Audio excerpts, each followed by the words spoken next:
Les voy a convidar a que abramos la palabra de nuestro Señor, continuando con las reflexiones que comenzamos hace 2 semanas sobre el Señor es quien construye en nosotros el deseo de obedecer.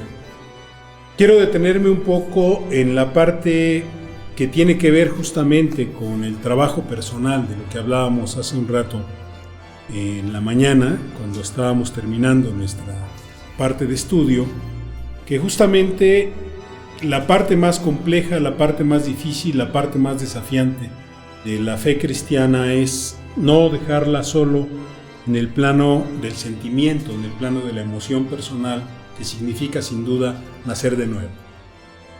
Nacer de nuevo siempre tiene un impacto en nosotros, siempre tiene esta enorme riqueza de darnos la conciencia de que hemos tenido, de que tenemos un encuentro con el Señor y que este encuentro tiene justamente una significancia enorme, porque experimentar el perdón de los pecados es sentir justamente la liberación del peso del pecado. Lo hemos experimentado, sabemos en qué consiste, nos hemos dado cuenta que es una experiencia viva, que es indescriptible, que produce en nosotros serenidad, paz y este sentimiento de confianza.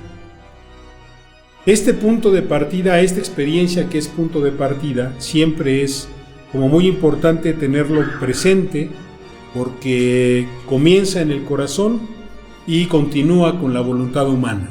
Esa es una articulación, la experiencia personal de la fe que se continúa con la voluntad humana. Esto es cuando nosotros, desde el punto de vista de la obediencia, articulamos nuestra vida a este propósito que el Señor está construyendo en nosotros.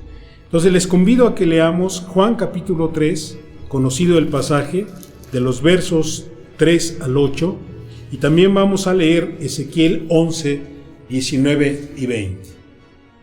Voy a leer en la traducción en lenguaje actual.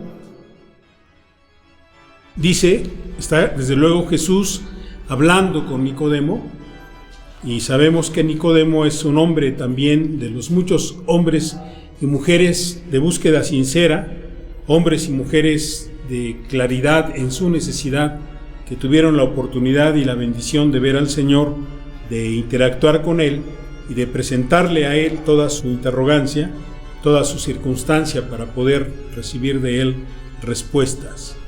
Desde el verso 2 dice el hombre principal, que era Nicodemo: Maestro, sabemos que Dios te ha enviado a enseñarnos. O sea, un hombre que reconocía la naturaleza del ministerio del Señor. Sabemos que Dios te ha enviado a enseñarnos, pues nadie podría hacer los milagros que tú haces si Dios no estuviera con él. Un hombre sensible, un hombre sensato, un hombre que en ese sentido es un hombre encumbrado, pero que ha podido reconocer en el ministerio del Señor Jesús esta dimensión de misionero de Dios, ¿no?, de encarnación de la misión de Dios. Y ahora sí, el Señor le contesta. Jesús le dijo: te aseguro que si una persona no nace de nuevo, no podrá ver el reino de Dios. Nicodemo le preguntó: ¿cómo puede volver a nacer alguien que ya es viejo? ¿Acaso puede entrar otra vez en el vientre de su madre? Jesús le respondió: te aseguro que si uno no nace del agua y del Espíritu, no puede entrar en el reino de Dios. Todos nacen de padres humanos, pero los hijos de Dios solo nacen del Espíritu.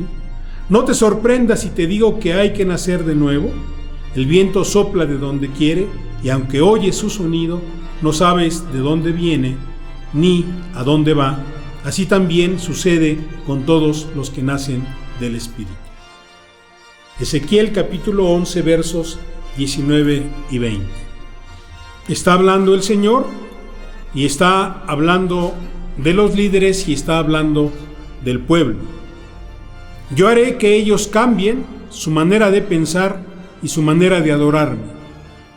Haré que dejen de ser tercos y testarudos, y los haré leales y obedientes. Entonces obedecerán mis mandamientos y vivirán, como les he ordenado que vivan. Ellos serán mi pueblo y yo seré su Dios.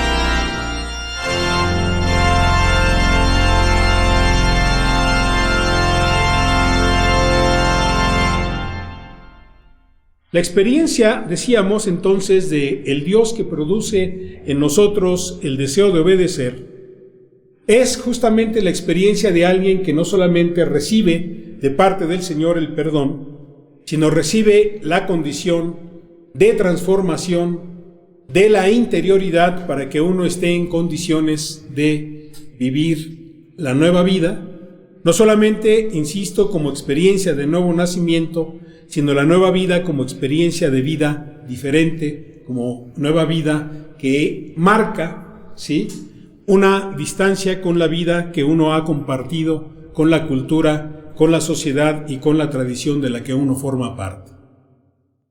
Es complejo y es a la vez importante subrayar que la conversión, que el nacer de nuevo, tiene que ver con lo que en el lenguaje actual se llama matriz cultural. La matriz cultural tiene que ver con todo lo que nosotros somos y hacemos a partir del universo que poblamos. Nacemos en un país que tiene una nominación, que tiene una historia, que tiene una fantasía de origen, que tiene todo un discurso para explicar qué significa formar parte de esa nación, que tiene una lengua y la lengua tiene conceptos y categorías que privilegian subrayar somos tal nación y no somos tal otra. Tiene un sistema de valores, tiene una serie de códigos, tanto de ética como de convivencia, como de sobrevivencia. Tiene también un sistema económico, político, social, cultural, que se puede decir estructuran, construyen, configuran al sujeto. Esa matriz cultural, algunos la han manejado, la manejan, la subrayan, la señalan como aquella que le da identidad al sujeto. Soy de tal nación y no de tal otra. Tengo tales derechos y no tales carencias, digamos, o tengo tales atributos y no tales insuficiencias, etcétera, etcétera. La identidad permite que el sujeto no solamente sepa quién es, sino también sepa a qué pertenece. Yo pertenezco a una familia y en esta familia organizada con esta estructura jurídica, yo tengo esta posición, yo ocupo este lugar, yo puedo hacer tal y tal tarea y hasta aquí es el límite de lo que puedo hacer en mi familia y de lo que mi familia me puede dar.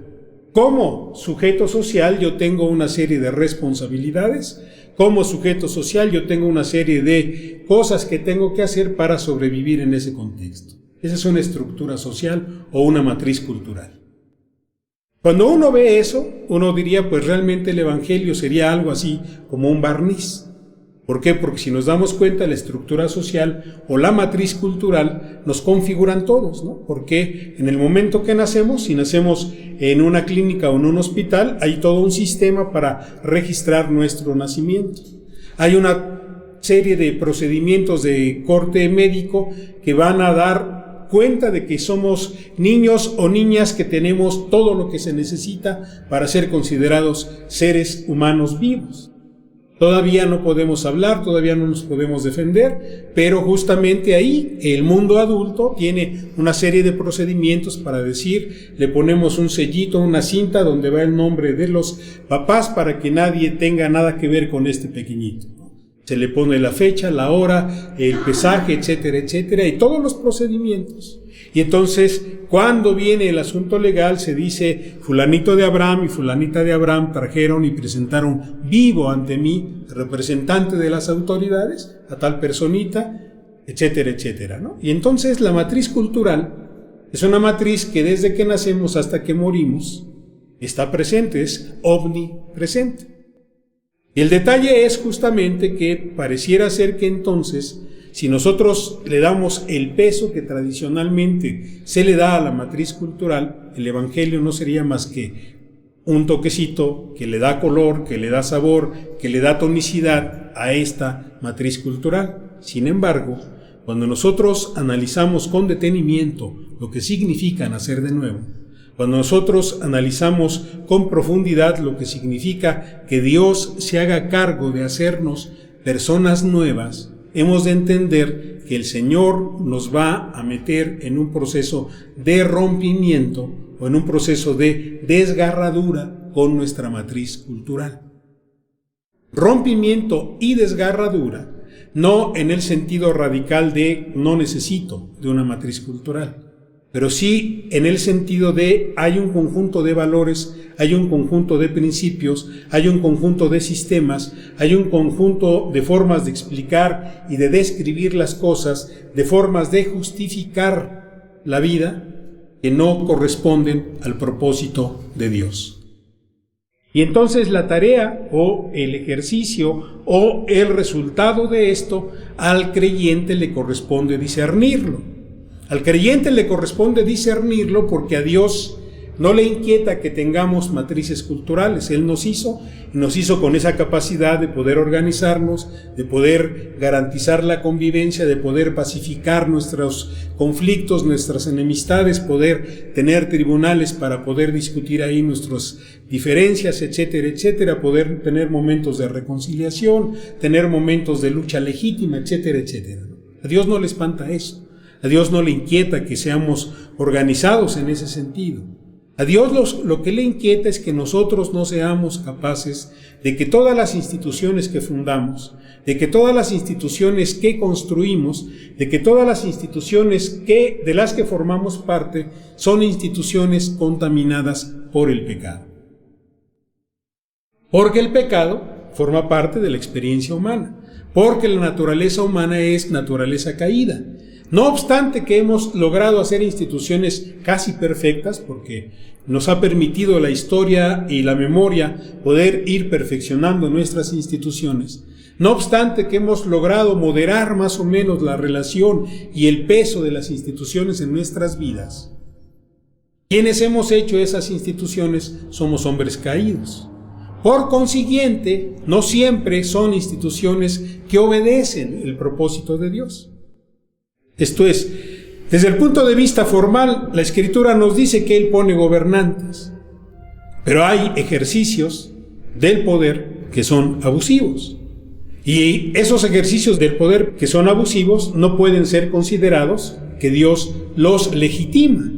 Y sin embargo, la gente que está en este dispositivo de yo soy el rey por la gracia de Dios, como el generalísimo Francisco Franco, que gobernó con mano de hierro España, él decía, yo soy el presidente de este país por la gracia de Dios, porque cuando él tomó el poder, la Iglesia católico romana de su país lo ungió, hizo toda una ceremonia de investidura, que no solamente era la investidura militar que él tenía como general, que no solamente era su trayectoria como soldado que había logrado tener ciertos privilegios, sino también la investidura de un sacerdote que en una ceremonia le impone las manos, unge sobre él del poder del Espíritu, y entonces él decía, yo soy dictador por la gracia de Dios.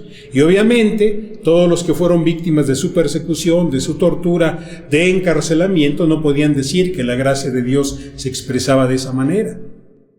Tenemos un hermano nuestro que trabajó en ese contexto, don Samuel Vila, que él tuvo que irse y esconderse junto con toda su congregación. Y en el periodo de la guerra y varios años después de la guerra civil, él se encargó de mantener fielmente a su congregación. Escribía una carta pastoral. Y esa carta pastoral la distribuía a las casas de los hermanos. No se podían congregar porque iban a ser perseguidos, porque los templos estaban cerrados, pero él mantuvo su contacto pastoral con su congregación. Ya cuando pasa el periodo crítico y él vuelve a convocar y dice, hermanos, podemos volver a reunirnos, no había perdido miembros porque había trabajado en el nombre del Señor, pero sí había sido señalado, sí había sido perseguido, sí había sido marginado. En ese sentido, entonces, que el que detenta el poder diga esto es expresión de la voluntad de Dios, es un abuso. Y es un abuso de corte hermenéutico, en el sentido de yo querer interpretar la vida institucional como el reflejo transparente de lo que Dios quiere.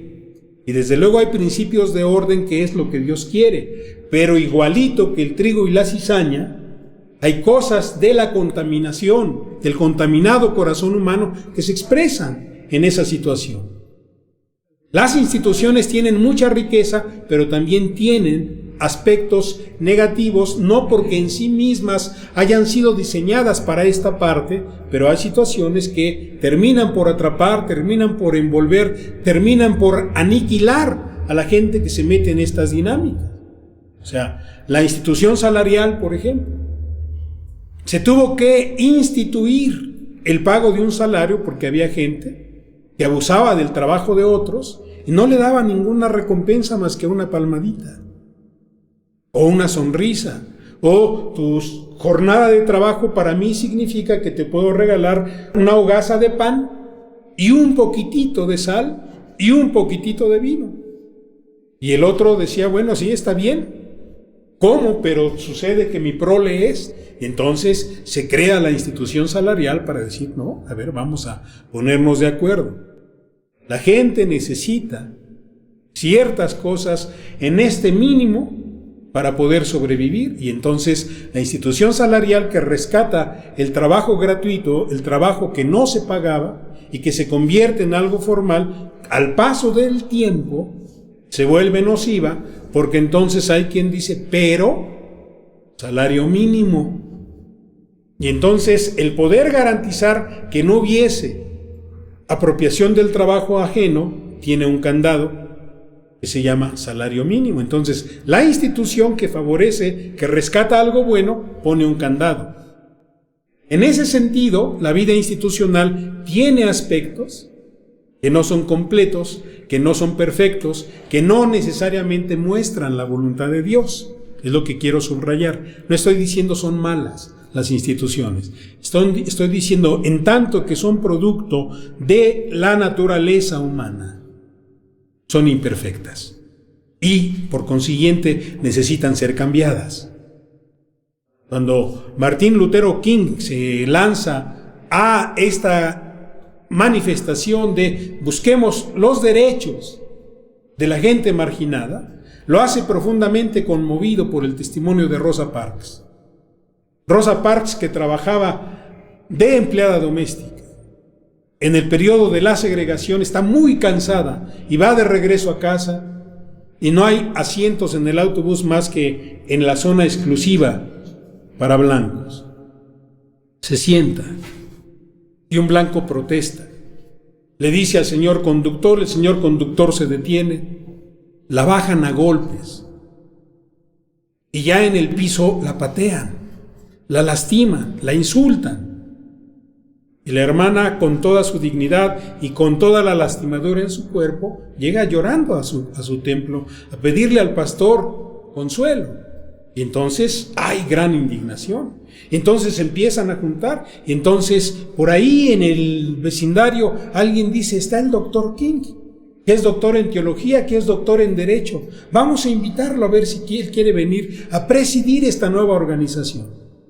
Y este hombre sencillo que estaba en su trabajo pastoral como un intelectual que fue, escucha esta convocatoria, le cuentan la historia y le dice al Señor, lo único, Señor, que me va a confirmar a mí que tú quieres que yo sea responsable en este grupo es que me elijan unánimemente.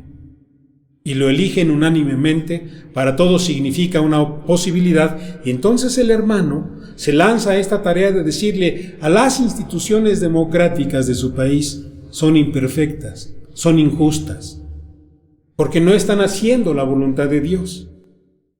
Y lo mismo le pasó a nuestros hermanos sudafricanos, cuando de repente la gente cristiana blanca soporta, subraya e insiste en que el apartheid es la voluntad del Señor, nuestros hermanos negros, nuestros hermanos que están padeciendo esta condición de marginalidad, leyendo la Escritura, dicen, no pueden ustedes decirse cristianos, no pueden ustedes decirse hombres justos cuando han construido entre el blanco y el negro dispositivos de separación. Y entonces nuestra lucha de ellos es que ustedes cambien su actitud y se den cuenta que las instituciones no son perfectas, pero lo más interesante es que no apelan a la voluntad, no apelan a la racionalidad, sino apelan al cambio de corazón que el Señor produce. Y entonces cuando nosotros decimos, Dios es quien construye en nosotros el deseo de hacer su voluntad, tenemos que reconocer que todo comienza en el corazón humano cuando el Señor lo cambia. Quita el corazón de piedra y da un corazón de carne. Ese corazón de carne sigue inserto, sigue inmerso en la vida institucional. Yo nací de nuevo y el país seguía siendo el país con las instituciones que ya tenía antes de que yo naciese de nuevo. Es más, la propia inercia con que yo fui educado en las instituciones casi se articula a mi fe. Pero conforme voy profundizando en la fe, conforme voy descubriendo que Dios trabaja en mi vida, conforme voy descubriendo que Dios tiene para mí su espíritu, para que yo cambie mi manera de pensar, para que yo cambie mi manera de sentir, para que yo cambie mi manera de obrar, entiendo que entonces he de ver la realidad como Dios la ve. Y al verla como Dios la ve, he de verla contaminada con la pecaminosidad del hombre. Y por consiguiente, he de verla imperfecta y he de verla perfectible. Y al verla perfectible, he de entender que mi preocupación es por justicia, que mi preocupación es por transformar radicalmente esa realidad, pero no siguiendo ni el método de la guerra, ni siguiendo el método de la violencia, ni siguiendo el método de la confrontación, a no ser que sea una injusticia dramática. Y entonces mi conducta, aquella que nace de este cambio del corazón, de este nuevo nacimiento, me va a dar la oportunidad de vivir como vivió Jesucristo para poder tener un estilo de vida diferente. Y cuando digo vivir como vivió Jesucristo, es vivir en comunidad. Porque Jesús no trabajó solo. Tomó un grupo de personas, a quienes llamó, con quienes trabajó, a quienes entrenó, a quienes les enseñó a obedecer. Y al hacer todo esto, ¿qué hace el Señor? Pues los posibilita para generar los cambios. Pero además les dice, la situación de ustedes como nacidos de nuevo es semejante a la levadura. No es el cambio violento, no es el cambio dramático, no es el cambio que sucede en tal fecha, tal hora, a partir de cierta convocatoria. No, ustedes están ahí, mezclados con la masa, en este caso, mezclados en la matriz cultural. Y si ustedes viven la esencia de su fe, ustedes van a leudar la masa. Y leudar la masa ha tenido consecuencias de diversa índole. Nos ha llevado a tener aportes en la política, aportes en la literatura, aportes en las ciencias y en las artes, y aportes en cada una de las áreas de la vida en las cuales la nota cristiana, la nota evangélica, es el testimonio de que Dios está en contra de la parte negativa de las instituciones. Insisto, la parte negativa es aquello que refleja el pecado del ser humano. Y en ese sentido, entonces, cuando el Señor, hablando con Nicodemo, le está diciendo, mira, el detalle es justamente que tú entiendas que es Dios quien limpia los corazones de todos nosotros los pecadores. Y Dios hace nuevos a los seres humanos que creen en Él. Y eso es muy fuerte porque a veces nos cuesta trabajo romper con la inercia de las instituciones que nos pueblan. Y a veces esta matriz cultural es también matriz sentimental. Nosotros, educados en la cultura del bolero, ¿sí?, somos melancólicos. Entonces nuestra manera de responder a la vida es melancólica. En general, no digo que todos, ¿sí? Y tenemos estas formas, ¿no?, de extrañarnos, estas formas de vincularnos, de desvincularnos amorosamente. Y de repente no sabemos cómo restaurar eso, porque lo que la matriz emocional nos dice es que no es ruptura, duelo consolidación del duelo y cada quien, sino después de 20 años te sigo extrañando. Después de 30 años sigo anhelando que me des el beso que no me diste. Porque la matriz cultural construye esa melancolía. Es una educación sentimental. Y el Evangelio, en ese sentido, me ayuda justamente a entender que cuando Dios hace nuevas todas las cosas, me enseña a soportar el dolor resignificándolo, viviéndolo en el entendido que Él es el dueño de mi vida y Él va a conducir mi vida de tal modo que entienda que esas experiencias pueden ser dolorosas, profundas, pero no desequilibrantes. Señor, nosotros dejamos a nuestra madre y ustedes están recibiendo más todavía, ¿sí? Si ustedes querían introducir un pequeño espacio de nostalgia, porque nosotros que te seguimos y dejamos a papá y si dejamos a mamá, ¿no? Si ustedes piensan que con eso yo voy a alterar un poquito mi programa, no. ¿Saben por qué? Porque yo no estoy inconsciente de ese esfuerzo. Al contrario, sabiendo que ustedes han pasado por esto, yo les he dado una familia mayor. Y en ese sentido, el modo como Dios hace nuevas todas las cosas permite que cada uno de nosotros tengamos una agenda diferente. Y esta agenda diferente no es mi agenda racional, es la agenda que el Espíritu va construyendo en cada uno de nuestros corazones. ¿Por qué? Porque a partir de que nacemos de nuevo, el Señor nos da nuevos deseos, nuevos motivos y nuevos métodos de vida. Porque ya no solamente voy a desear configurarme, construirme en la matriz cultural. No me voy a quedar nada más en la matriz cultural. Voy a verme en la necesidad de poder inyectar el carácter de Dios, las enseñanzas de Dios, los propósitos de Dios en la vida cotidiana. Y no lo voy a vivir como contradicción. Sin duda alguna va a significar cierta contradicción y cierta tensión, porque la vida y la muerte siempre están en tensión. Pero la vida gana. Pero la vida se impone. Pero la vida triunfa. Porque además así es, ¿sí? ¿Cuántas veces las personas que trabajan en los hospitales tienen clarísimo, y cuando están trabajando con niños, tienen clarísimo nada más de ver qué niño va a salir y qué niño no va a salir?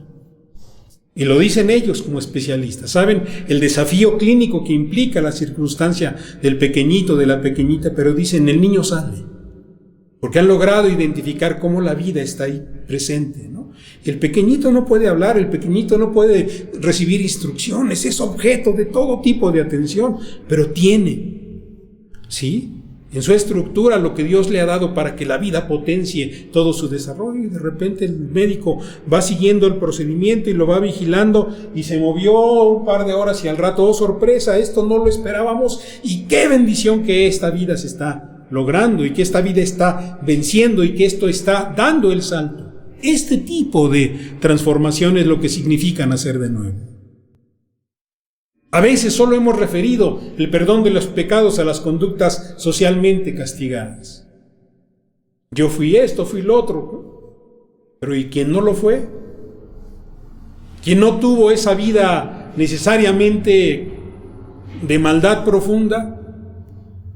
Pues el Señor lo cambia, porque no cambia solo la conducta, cambia el corazón, cambia la esencia misma de la persona. Y cuando cambia la esencia misma de la persona, el Señor nos da la posibilidad de que no solamente tengamos la bendición de ser creados de nuevo, sino que en particular tengamos la bendición de ver que hemos sido llamados a una vida nueva para poder desechar todo tipo de maldad, para poder desechar todo tipo de engaño, para poder desechar todo tipo de hipocresía, todo tipo de envidias, todo tipo de calumnia entre nosotros. Esto es algo muy importante que tenemos que tener presente.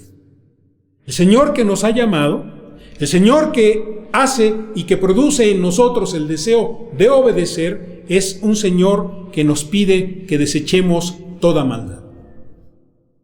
Lo cual quiere decir que cada vez que nosotros profundizamos en la fe, identificamos qué es la maldad. E identificamos que el amor al prójimo no es nada más el hola, buenos días. ¿Sí? Que eso es un punto importante, que yo pueda tener un estilo de vida diferente en mi villorrio, en mi barrio, en mi colonia, en donde vivo, donde mi saludo marca la diferencia, ¿no? Porque a veces eso es así, más en estas ciudades donde la relación es más impersonal que otra cosa. Y entonces yo debo tener la capacidad, de acuerdo a 1 de Pedro 2, del 1 al 3, de poder desechar toda maldad, todo engaño, toda hipocresía, todo tipo de envidia, todo tipo de calumnia. Pero lo que es interesante es que si yo desecho todo esto, yo voy a poder apropiarme de la palabra de Dios. Y entonces yo tengo que reconocer que el rompimiento, la desgarradura con mi matriz cultural es, cuando yo nazco de nuevo, romper con estas cosas que me llevan a la maldad, al engaño, a la hipocresía, a la envidia o a la calumnia. Pero lo más interesante es que cuando el apóstol Pedro da esta circunstancia, presenta esta circunstancia, nos lleva a desear, como niños recién nacidos, la leche pura de la palabra de Dios. Porque la vida se impone. Luego entonces, el detalle es, cuando las iglesias a lo largo de la historia hemos tenido oportunidad de construir las rutas para señalar las deficiencias de las instituciones y para dar la nota evangélica en la vida de las instituciones. Cuando trabajé en el sindicato, tuve de compañera en el comité a una hermana católica. Y para ella, su aporte era ser amable. ¿Sí?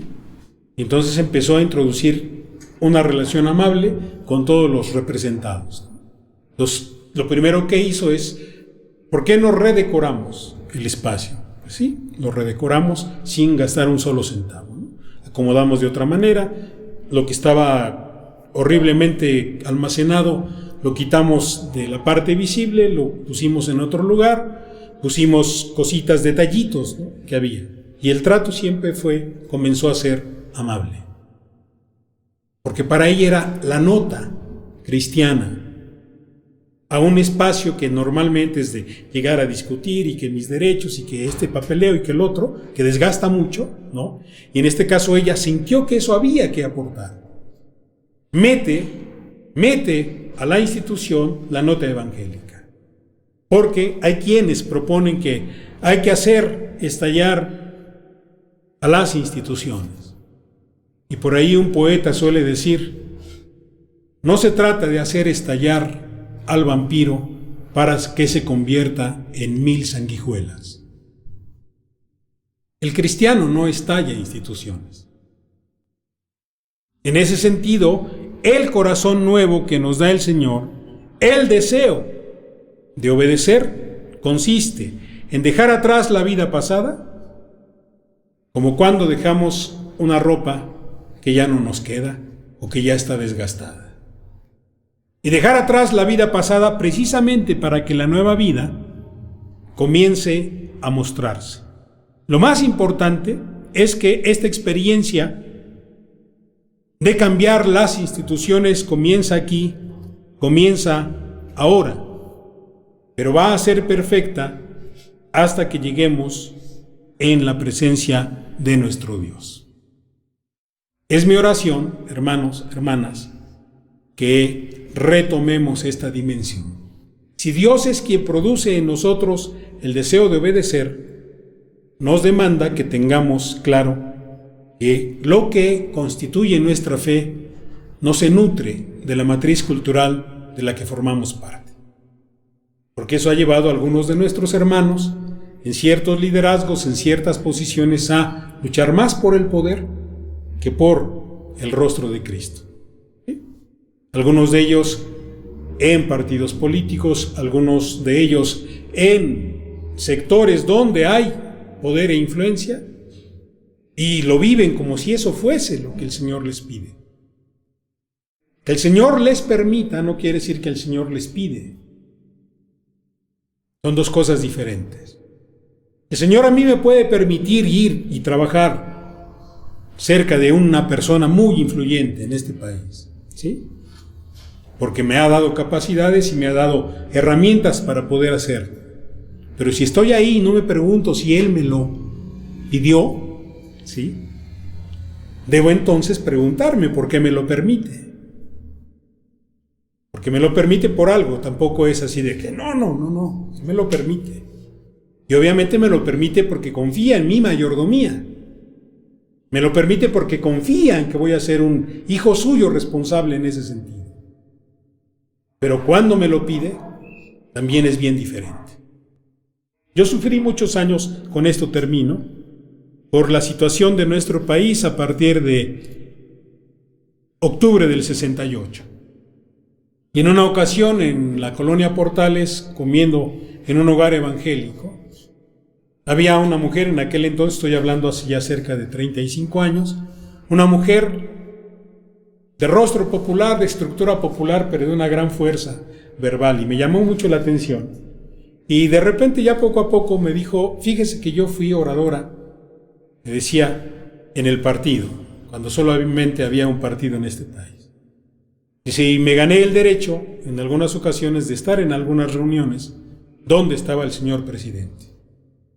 Y yo tenía dolor en mi corazón porque habían pasado los eventos trágicos y yo tenía mucha aflicción por esto. Y en una reunión, en presencia del señor presidente, me dieron la oportunidad de estar, y él, en su estilo, en su modo de entender las cosas y en su modo de justificarlas, estaba olvidando el dolor de las familias, y estaba olvidando la circunstancia material que llevó a muchos de estos muchachos a presentar su inquietud como la presentaron.